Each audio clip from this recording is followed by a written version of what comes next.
Hi, I'm Priyanka Bhattacharjee. I'm an artist from India. I live and I work in Calcutta, which is a town in the eastern region of India. And a little bit about myself is that I'll take you a little bit to my childhood actually, because I was born in a family of creative practitioners. My father is the closest to me, and he's an artist. And apart from that, in our family, we have singers, we have poets, we have dancers. So it's a creative family. And I think my creative journey began right after I was born, I think, because I was exposed to learning and appreciating art from my adolescence. And I saw my dad paint, and I think one of the first things that I used to do when I see him paint was just do whatever I wanted with the colors that was left, and just painted my heart out on the canvas. And I think uh, felt the most at myself when I did that. And then, yeah, I think that was most of my life. And then time went by, and I took up engineering in my graduation, and electronics and communication. And after that, I did my master's in museology, which is museum studies. I had my specialization in art history. And after that, actually, after I graduated in 2021, it was actually a phase in my life when I was actually very moved by the pandemic and everything. And after that, it just the 2 years of masters and just that departure from engineering, I just felt like it was the time to pursue art full time. And I think I've never looked back, and I have been practicing fine arts full time from then. And I have been making works of art. And even before that, I have exhibited throughout India. Actually, I've had exhibitions in a lot of states in India. I've had group exhibitions in Delhi, in Mumbai, in parts of Bangalore, and of course in my own town, that is Calcutta. And my first solo show is actually in January of 2025. So I've been working a lot for that. And apart from that, I have my own organization, Studio Next, and we do a lot of community work. We do a lot of community projects, projects that actually engage the whole community. And right now, actually, we are in the middle of an ongoing project. It's called Matir Golpo, which in English it will be Clay Stories. So we have actually engaged the local artisans, the crafts people, the potters. We went to the potter community, the local potter community, and the local artists, and the potters. We actually did a workshop together over there, and we have produced a lot of clay works. And after we go back, actually, we are gonna fire them, and then later we'll hold an exhibition for that. Okay, so now I'm going to talk a little bit about what is the meaning behind my art. So right now, actually, what I'm doing here in Butong Art Town is a bit different from what I actually do back home, because what I usually paint about, the subjects of my painting, is actually inspired a lot from just being outdoors, just being in the nature, just being surrounded by all forces of nature, actually. So mainly I do landscapes, but I like to call my landscapes inscapes, because it's a bit of a reflection of what's going on inside me, inside the society, inside other people. So what I try to do is I try to capture feelings, moments, or actually things that I also, sometimes it has no relation. I actually just paint whatever strikes me. So I call that series of my painting Ratted Terrain.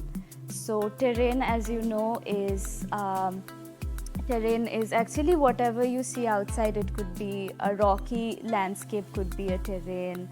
A terrain could also be a landscape of people, I'll say. And rutted is basically all the broken or fragmented or piercing things in landscapes. So as you have seen in some of my landscapes, it's very pigmented, it's very textured. It's actually, my whole process is like that because I develop my works through a lot of movement. A lot of movement is involved, and it's actually a reflection of my mind because my mind is also always in movement. So I think I try to portray that through my art. And I also try to inject some political or social element through my art. So I try to keep that in mind when I'm painting. And Ratted Terrain is one of my art series. Other than that, I also make paper making works, which I am also going to show in the upcoming show. Other than that, I also do printmaking, mixed media works, and yeah, I've also this is my first international art residency, but other than that, I've had some international shows as well. I have participated in the Nature Art Biennale, which is held at Guemgang in South Korea. And then I've also participated in the Metaverse Biennale, which is held at Dubai. And other than that, also in the Wrong Biennale, it is a new media digital biennale actually. So some of my digital works, it's also a part of my practice were there. I learned about this residency program actually. I saw it on social media. It was actually very interesting because I was thinking of doing a project about my grandmother's saris. And it was actually around the same time I came across this residency. I don't know if it was a sign or something, but the moment I saw it, I still remember the day actually vaguely. It was on Facebook. I saw it through one of the groups that I follow, one of the art groups, and it just felt like I belonged here, and so I just applied on a whim. And I remember the topic was drifting or connecting generations, something like that. And I immediately thought of doing a project about my grandmother's legacy and the woodblock printed saris that I'm doing here during this project.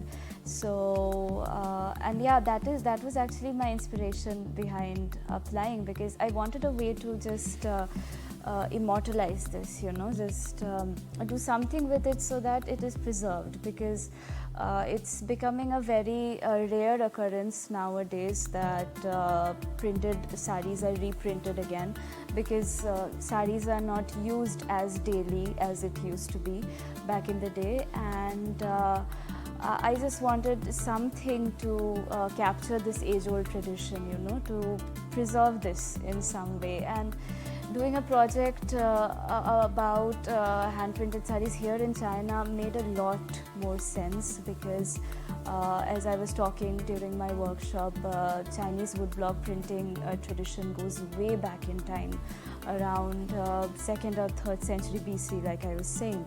And so China is actually the fitting place to do a project like this, because Indian woodblock printing tradition and Chinese woodblock printing tradition, there are a lot of how I'd say bridges in both of those traditions, and I wanted to highlight those with my project. So I've incorporated a lot of elements from both of the cultures, and I actually want to do more of it back home.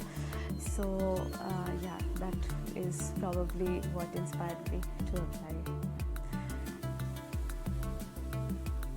So as I was saying, when I saw the theme drifting, or as I interpreted it myself, is that a lot of South Asian cultures, are actually similar in a way. Like we were just celebrating the other day, the Chinese Mid-Autumn festival. Beautiful thing that you have here. And actually, very interestingly, right now back in India, there is also a harvest festival going on in the south, because in different parts of India we celebrate harvest festivals during different times of the year. So right now there is a harvest festival going on in south. It's called Pongal. And then we have a harvest festival very close to our home in Calcutta. It happens during the earlier months of the year, and similarly in all parts of India they celebrate different kinds of harvest festivals. There's also harvest festivals in Korea, in Japan, all of Southeast Asian cultures, right? So that is why I thought that all of these cultures are very similar. It's borrowed, it's drifted, whatever you call it. Like drifting is basically like one thing traveling towards the other, right? Or even if a wind blows, things drift, right? So I thought that a lot of Southeast Asian cultures, if you actually think about it, are very similar in nature. And when I saw the word and the significance, and it actually hit me that I could actually do something which is very close to both of our cultures, which is woodblock printing. Actually, both of our cultures have very old histories of woodblock printing. Yours, Chinese culture's history goes back to 2nd and 3rd century. Our history goes back to 13th century, 23rd century, very old cultures. And apart from that, I also, when I was hearing my grandmother's story from her, I did not have an opportunity to show it back then, because I did not have the right platform, I did not have the right resources. So when I came across this residency, I thought that this would be the perfect opportunity. I would have the right platform, I'll have the right audience, I'll have the right resources. So what better way to make use of that?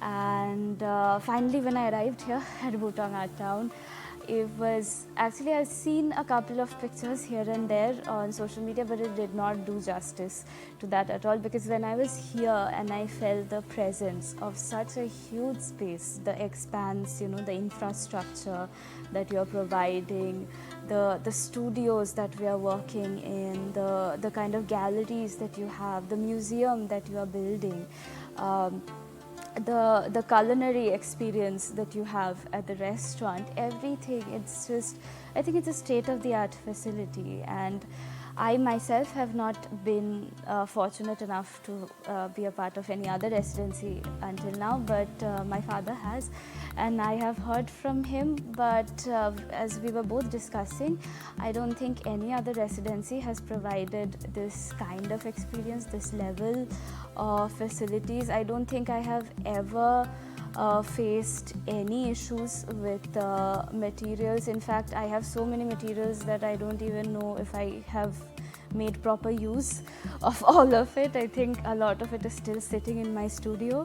So, and especially when I met with the team of Butong Art Town, the leaders, the warm, the welcoming feeling, and the way that you all made us a part of your family here, I don't think any experience will ever come close.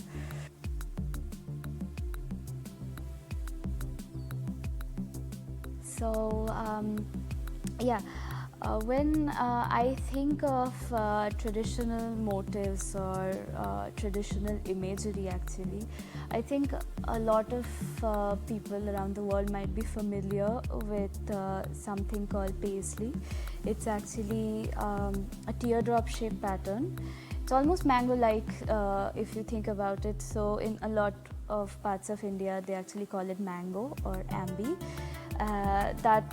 That is actually a very frequently used motif in woodblock printing in India, and I've actually used a lot of paisley print in my works, and And apart from that, paisley is very, like I said, very popular. Apart from that, lot of Indian motifs that is very commonly used are floral motifs. Um, like flowers, floral imagery. It's actually said that floral imagery was used because it calms the mind. It almost gives you a sense of peace, gives you a feeling of being in heaven, it actually became popular back in Mughal period, which is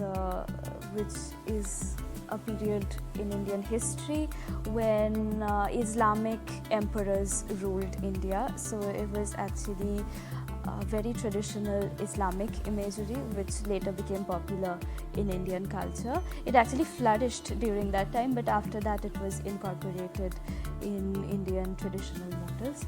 Apart from that, there are also character motifs, which was also popular during the Mughal time, which was different figures engaged in conversation or maybe engaged in everyday work. Those are also very common woodblock printing motifs. Apart from that, you'd have all sorts of motifs actually. Geometric motifs, you'd have abstract motifs, you'd have circles, spheres. If you actually repeat those patterns quite a lot of times, it almost gives you a feeling of an optical illusion, which is also very interesting.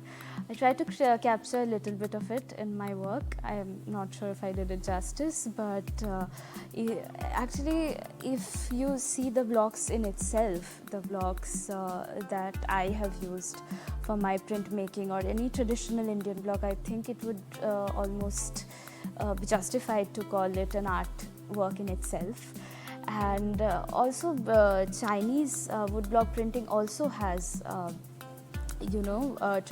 some traditional forms that are also repeated in a lot of areas of Chinese woodblock printing. I actually wanted to incorporate Chinese woodblocks in my work and take prints from them, but I think because of time and some other constraints, we were not able to. So I incorporated some other Chinese characters in my work.